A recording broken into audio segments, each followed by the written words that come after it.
what I'd like to do is, I'd like to take that because it deals with some security issues at the prison. We'll take that under executive session, and I'll move that up on the list when we get to the executive session section.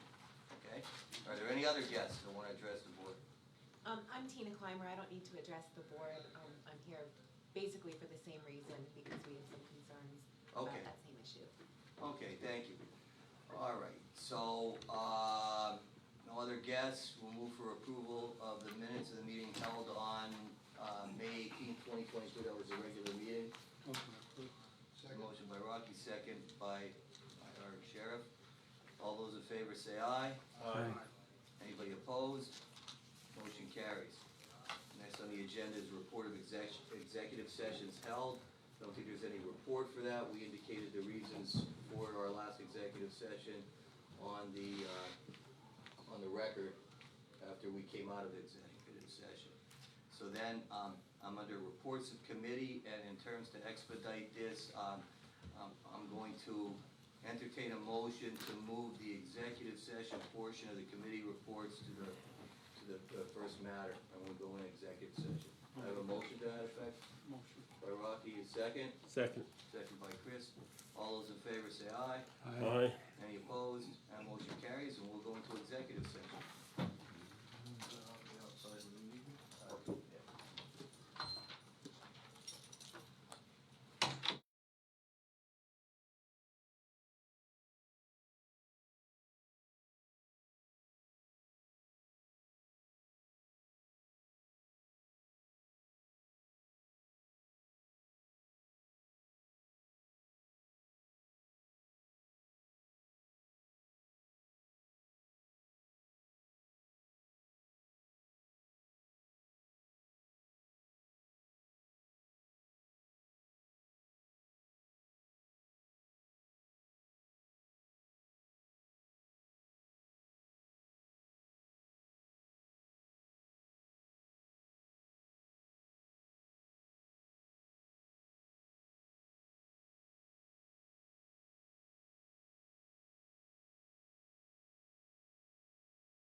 about it when it came.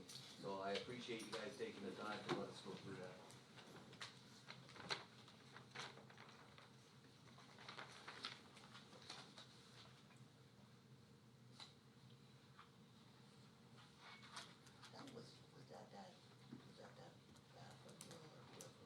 No, That was just one of her people. yeah.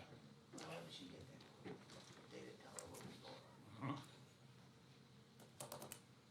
They're all nice and nice, so cozy. We on? Okay.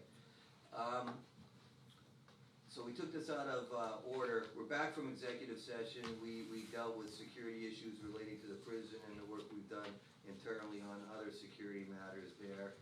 And so we moved executive session up, so we'll go to the maintenance report.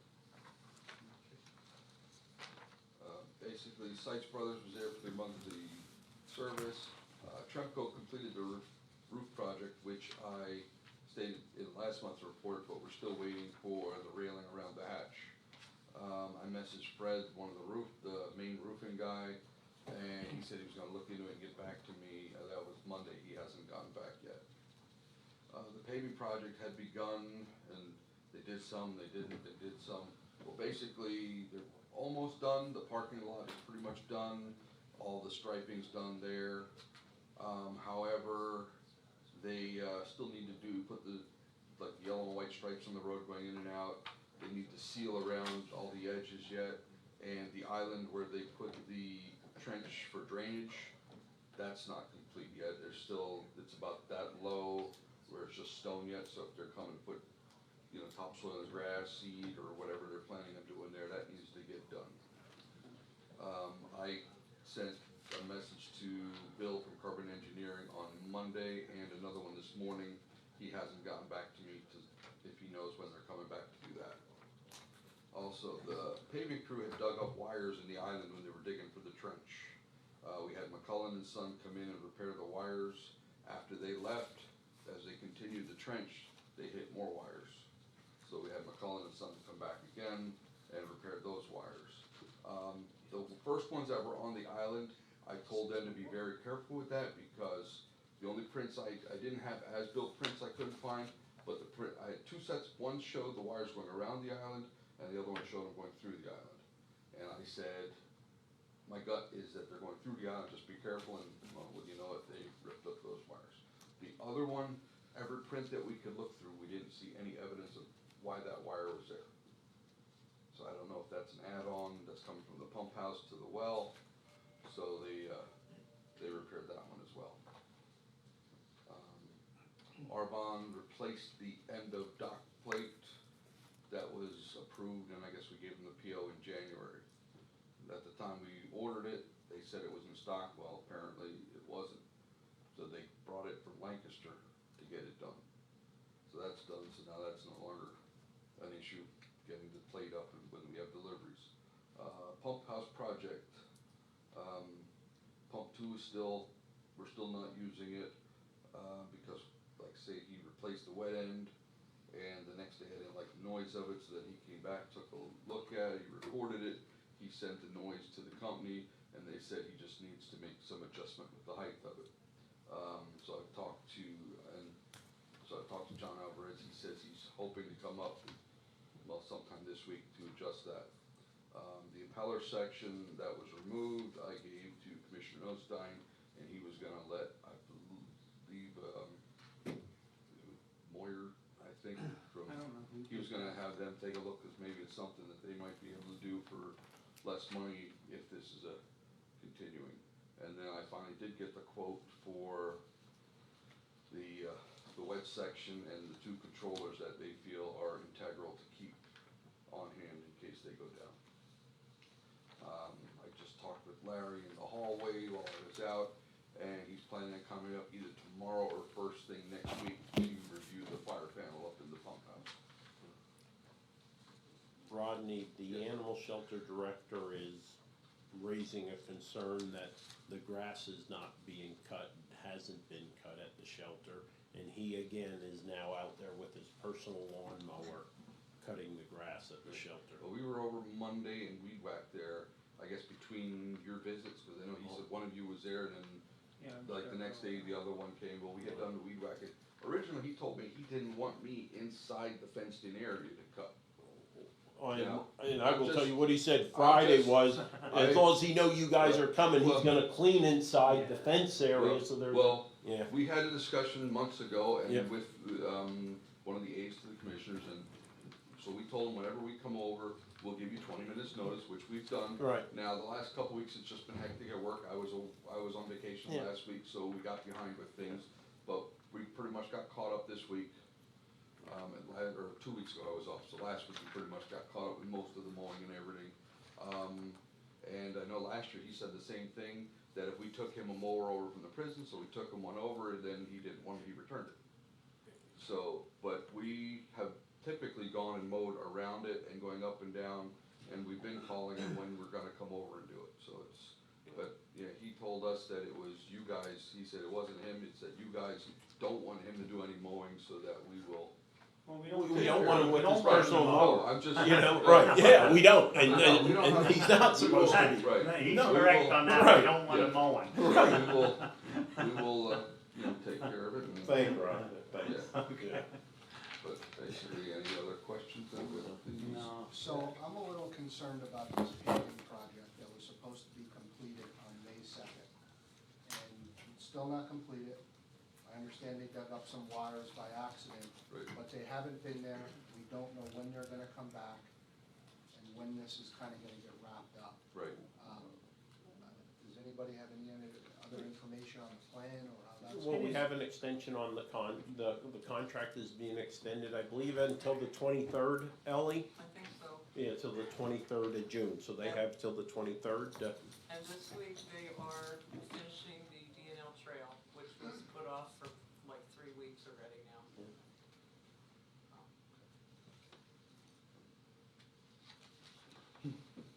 I have two questions. One on the paving project where the excavator, or the paver dug up the wires. Are they responsible for that or not I would hope that's responsible? who's getting the Or bill is for the that. county gonna be whacked with another repair bill Well, for I the didn't get a wire? bill yet, Purchasing has and the I don't bill. like bills that come when we don't make mistakes. Right, well, that's my If somebody question. else makes a mistake, I Right. think they should pay for it. From what Right. I'm understanding, purchasing has seen the bill, so. Okay. Okay. did we No. take any precautions to have, the ground checked for wires before They, they started? as far as I know, they didn't do any PA1 call or Right. anything like that. And I think that falls on us, doesn't it? And PA well, one? and I Well, I think would it- think it would fall in the contract, No, it wouldn't does. Oh, It's not the service Yeah, it, coming into the facility, it's lines that are ours. okay. So it's on the owner To to identify. map out the lines. and how's that gonna go in a legal battle if we told them the wire is there, but we don't know where it's at? So they're gonna say, well, we had to dig it up, right, Bob? How do you think it's gonna go? Yeah, I know, it's not gonna be good for us, and I'm not gonna like paying the bill. Yeah. But, and I said, I don't know if it's one of the things, like even with Jason, like there's a wire there for future, should it be mapped, that it's there? I don't know, if you say there's one plan that had it, and another one that And they were doesn't, both projected plans, if neither one was Yeah, as-built, it's cause like we don't- I couldn't find a copy of an as-built plan for that particular section. yeah. 'Cause one of them, it was the street lights for the parking lot. But you would think wires would go between two poles, That would be the most direct not route, down yes. and around the prison and back up to the Right. second pole. You'd think you would have been a little careful. And like I said, I told Bill from Carbon Engineering to let the guys know, be careful in the island. That's, Second question I have is with this ongoing pump issue, I'm just concerned that when are we gonna know if we have the right pumps? Are they designed right? Is it an installation issue? Is it a manufacturing issue? Is the county being hit for repairs and service every time somebody comes back if it's a product issue or a design or installation issue? well, I believe the last two things we did get a bill for. Previously, everything was covered under warranty. But now the last two, and I believe when he comes back to make the adjustments, to me, that should be covered with his initial because he put it in, it's not right. Right, right. And I guess the bottom line is, are we still sure we got the right pumps in there because seem to be failing, they're not I doing mean, the the job. guy says he's had these same pumps on other places for 25 years without an issue, but Mhm. it's, I mean, I was hoping once we had the rehab done in the pump house, it would be no more headaches. Well, Right, it's been nothing but headaches. right, right. And that might be something to bring whoever designed it and whoever recommended this, I think we should bring them in and have another talk with them, because we don't need to be repairing something every week. You know what I mean? It's like, and I looked at, like, when you brought that in, like, to me, that impeller looked like it was an old coffee can they made it out of. And well, Like, how would anything when we last? took, after I took it back that day, we opened it up and looked at it, and I really didn't see much wear and tear on any of the impellers or anything inside. But it definitely makes a squealing noise, and it wouldn't build pressure. That might be something to do, maybe call them back and, I mean, I don't know who did the original design there on that. Have them come back and, I don't know, what do you think, like, what's the right thing to do about it? Have them come back and review it again and see what's going on. I mean, we can't have something that's defective all the time. How many times was this that was fixed? I think pump 3 was done twice under warranty, pump 1 and 2 was each done once under warranty. And now, pump 1 was done again, and I believe this is pump 2 now. That's I'd like, have to go back and check all my sounds like records a to be bad wheel certain. they keep putting back on the car. So maybe that's what I have to do, I have to contact them, have them come back in, I mean, it's like, I mean, that's what we have these people do, have to design things for us that we're not having problems. Alright, maybe that's Thank all. you, thank you.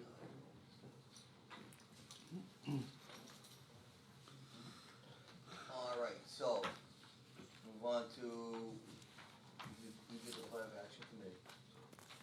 I did. Okay, so, work release report. Okay, work release report from May 19th through June 14th of 2022. We have 8 inmates currently on the work release program. Sergeant Fletcher's had a lot of success helping people get out and find jobs, and 8's been the most we've had since we've been there. Correct? Yeah. I think it's a record since 2016, Yeah, I I'll know, be honest, I I'm looked at the telling you. list and I'm thinking like, is this, like you copied it a couple months back together? No, he's been doing a good job filling in for Frank. No, I would say so. Any questions, anything else under that? All right, we covered technical security, right? What kind of do both of those? All right. Warden's report. Okay, the report is from May 1st to May 31st of 2022. We had 73 male admissions, 24 female admissions. We had 69 male releases, 26 female releases, 123 males and 26 females are in the jail with a total population of 149. That was as of May 31st. Average daily population during that time period was 162. Total admissions for the year as of 5/31 was 461. Okay. It's all Warden? That's it. Okay, any other questions under Warden's report? I would just say, how are things going with medical, how are things going with food? Medical, very well. The only issue we have with them is they tie up an officer on day shift and middle shift for the whole shift, so we're working on ideas to get more out of our officers and move some people around, but it's working very well, and Aramark, it's a big difference, a real big Good. difference. I mean, I'll walk the hall and the inmates will tell me great lunch and stuff like that, so it's been a positive for us all the way around. And staff will occasionally eat, and they never ate when Trinity made food, so it's been a big difference, a noticeable difference. Just make sure not to eat too much. And if it's good like that and it's going, what were we, cause we were talking about when they came in with that, there's nothing there for the employees, is there a discount for the corrections officers or anything like that, for the meals? No, No, I think that was something that I think once, if we were thinking about that, but I think we wanted to see like how much, what How they it could goes do. We first. still had that quantity that we were gonna pay for, that they could go in and do it. And then I think once, if we're looking at something, maybe down the line, we're gonna review something that if they can do something, we'll work with whatever we can. I mean, if if they wanna pay more or whatever and have something else, I mean, it's, but, I mean, we're trying to stick with what our costs are per meal as of right now. Yeah, we're probably at the point where we might be just cresting as to what the prices of everything are. Oh, Hopefully, well, we'll- yeah, we'll that's- roll on, then maybe it might get a little better as it goes. Okay, so then a motion to accept the warden's report. So move. Mark, second. By Dan, all in favor say aye. Any opposed? Motion carries. We did executive session, personnel report. You want a personnel report? Yeah, I usually do, I read, No, I you don't don't read have to that, no. Everybody had a copy of the personnel report. Mm-hmm. Any questions to award on the personnel report? So I'll entertain a motion to accept the personnel report. Rocky, second. Second. Mark, all in favor say aye. Aye. Any opposed? Does anybody have any, well, this will be new business. The clerk of courts met with the president, judge, and myself regarding the cash bail being posted at the prison. Obviously, the rules require an ability to post bail on somebody who's sitting in jail 24/7. And so there was a thing, she said that you guys had gotten a computer from her in order to do those e-pays? No.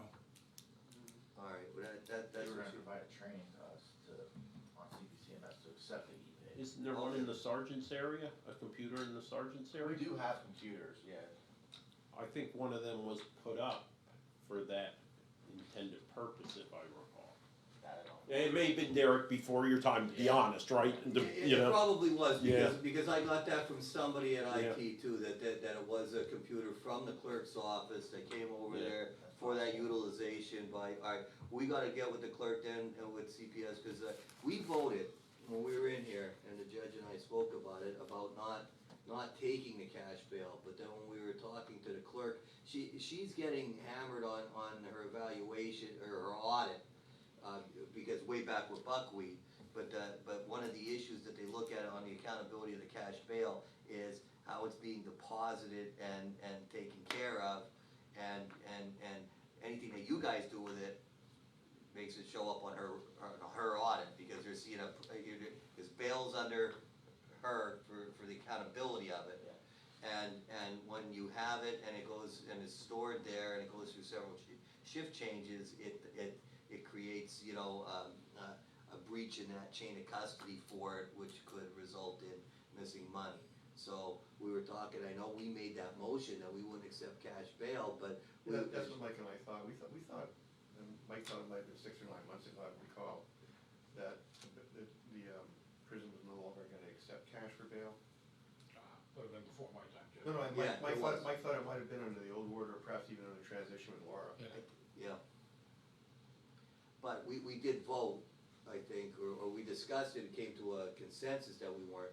But then when we were talking with the clerk, the judge and I, there may be a situation where, that the magistrate sets, bail at 2,010%, so you're talking, $200, and some old guy comes up who doesn't have a credit card, doesn't have that machine, and has the $200, do we send them off to pay 200 plus to get a gift card to run through that, that there might be circumstances to take it.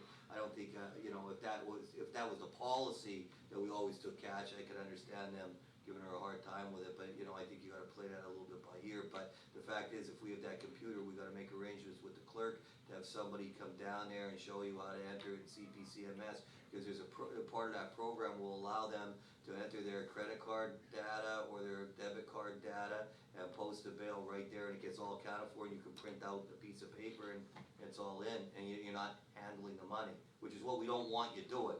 There might be a weird situation where you might take it and then we have to deal with it that way. I would strongly suggest whoever's on as a way of, getting that deposited at the end of the shift, or some, I don't want it sitting there for the whole weekend where everybody touching it, but you have a safe or a Dropbox or something that we could, that it could be. We have a safe that we put in, yeah, the way she explained it to us when we talked to her the other day, it has to be deposited almost 24 hours. 24 hours after she gets it. I don't And the think- weekend was a And problem. we talked about that with her. I don't think, if it goes 26 hours, that it's, that Yeah, the all of a problem sudden you're in violation. I don't think there's a rule out there that says the time, but you have to have the adequate safeguards. It's not encouraged, is what we're trying to say, is we voted that you're not taking cash bail, but I think there might be a weird circumstance where you might have to, Yeah. you know, under the circumstances. I don't think that, that's just me, Judge, I think the judge feels the same way, I mean, I don't know how we all feel.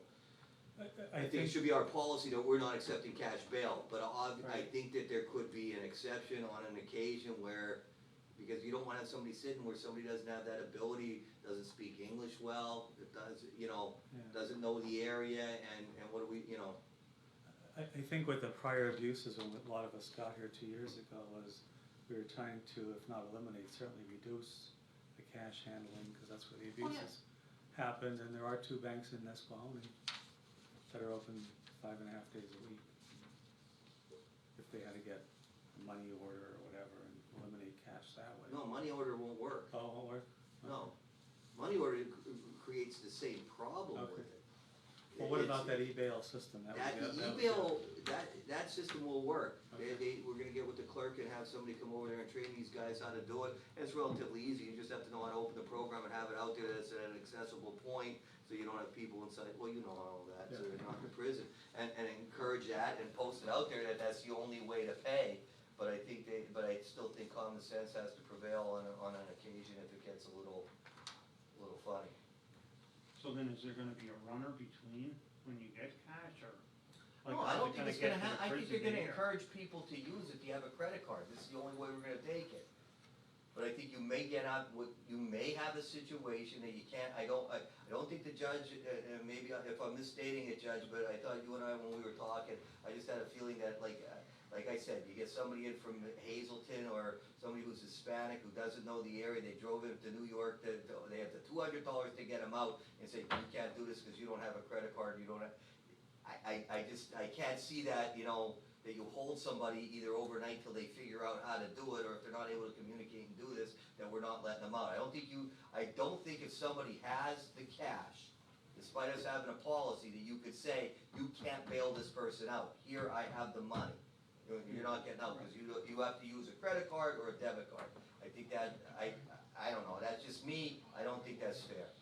I don't think we encourage it, I think we post everything that says we're only taking this, but I think if that situation comes up, I don't wanna be the one keeping somebody in jail when they have the ability to post it and they have the money. And I think their safeguards are adequate, I just think that the auditors are being, because of what took place, I think she should not be, that on her audit report as ongoing or continuing. I think if we adopt that and we show them that we have that, I think we're fine. I don't think it's on 24 hours that you have to make that deposit and get it to them. I think if that is placed by, if there's a way, I would strongly suggest that we have something that you're able to drop it into a safe or a Dropbox connected to the safe, that it doesn't get open until you open it. I think that's sufficient. They're worried about a chain of custody like we would in the police department, where who has the combination? Well, this shift went by, this person had the combination, then the next shift somebody else had it, and nobody's signing for it, it's not getting counted every time. That's where it creates all that kind of stuff. And I don't think she's right, you know, it does come back on her accounting, they're not hitting you with it. Obviously, if the money's not there, you're in trouble, not her, but it does reflect upon her, and in that position that she's in, given what took place with the prior clerk, that's something she needs to get off of there, and I agree with her, that shouldn't be on there, because she hasn't done anything that would warrant that, and that should be removed, because we have adequate safeguards. So if you're trained on it, put a sign there, we take debit and credit card only, and then we're done. Then we've covered it, and then you deal with it accordingly if something comes in, whether you feel it's proper or not. Hey, it might be somebody coming in with $100,000 cash, and it might be drug money. We don't want that. We don't want the Nebbia hearing, we don't want that. So they're the ones who say, get out of here, but, you know, there may be a situation where, you know, Yeah, her only concern was somebody bails on a Friday night and we keep the money until Monday when, I think if we could work on what we have as a safe, Okay. we might need to get an additional Dropbox so that if they come in with it and it is cash and it is that rare occurrence and it's in there, that it gets dropped and it can't move until you open. okay, And how long are you allowed to take bail? I mean, like, 24/7. oh, it's 24, it's not a time limit on it. That's under this, if I'm incorrect, Judge, correct me, but but that's under the statute, I think I think personally, if they wanted to be bailed out, they have to be bailed out, right? Even if it's 1 o'clock in the morning, there's Yeah. nothing, okay. I mean, she said some counties restrict it, I'm not sure you can do that. Well, that's what I said, like, I think some do, like they might have it cut off at 8 o'clock, but put it this way, if you have somebody who's in jail and you have the money, and you wanna pick them up at 1, that's their prerogative, I mean, and the quicker they get out of there, I think the better it is. Yeah, she said, Rocky, with this computer, I guess it is, that allows you to use either a credit card or a debit card to make direct payments into the system. Yeah, and then, So like Mike says, we encourage it, but we don't, if someone comes at 2 o'clock in the morning to bail out their son with $200, Yeah. you probably have to accommodate it. She said it's coming up in our audit, I guess, for the last 2 or 3 years, I don't know how often. There's nothing that's come up that says there's been any loss of funds or misappropriation of funds. It's the way the system is devised that the auditor is criticizing. And so Tyra wanted to go exclusively to paperless, to cashless, I should say. And I agree with Mike, I don't think you can do that in its entirety. But you can probably limit when cash will be accepted, and we just have to be able to somehow deposit it in a secure manner that hopefully her auditor will understand. And we'll see how often it comes up. If it comes up, that we might be able to put some safeguard in that you're only taking cash up till a certain point in time. Like Okay. Kentucky Fried Chicken won't sell me any chicken at 10 after 9 because they close at 11. So they're not making anymore. You could say nothing after 8 o'clock in cash. I just don't, I agree with the judge that I just don't think that you could, my feeling is you could post 24/7 and you really gotta look at the circumstances, but we could dissuade people by a big sign that says no cash, and people will find a way. And somebody comes breaking that rule or something, we'll have something in place. I don't want that on her report. I don't think it needs to be there because that's not the system we had in place before. That's when they would carry over a bag of money and give it to the clerk and with no receipt and who knows where it went. Okay, so, Excuse me, I'm gonna step out if that's all right then. I'm Yeah. no longer oh here, yeah, so- thanks a lot, Don. Thanks. anything else under correspondence? Anything under solicitor report? Any old business? Any more new business? Anything else I need? And we, with no further business, nothing for the good of the inspectors of the Carbon County Jail, then we